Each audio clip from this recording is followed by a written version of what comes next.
менің саудам адамдармен емес, Құдаймен. Сіз белгілі бір затты жасағанда, кез келген затты жасаған кезде оны адамдар үшін емес, Құдай үшін, Алла разылығы үшін жасау керек. Кез келген. Сен біреуге жақсылық жасаған кезде, ертең ол кісі маған тоже солай қайтарады деген сияқты оймен емес, просто так жүрекпен Алла үшін жасау керек. Оны тек қана осы өмірде ғана емес, ақыретке де пайдалы болатындай болу керек. Осы тұста тағы бір айтып кететін зат, көп табыс тапқың келсе, беріп үйрен, бірақ расчетпен емес. Адамнан емес, Алладан күт, супер пайдалы зат істе. Біз осы өмірде бай болғымыз келеді, и сатамыз, көп затпен айналысамыз.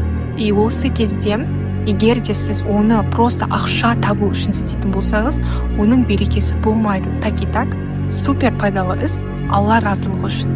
Яғни Аллам, мен сенің разылығың үшін осы заттарды істеймін, және де ол сенің құлдарыңа пайдалы болуы үшін істеп жатырмын деген ниетте істеу керек.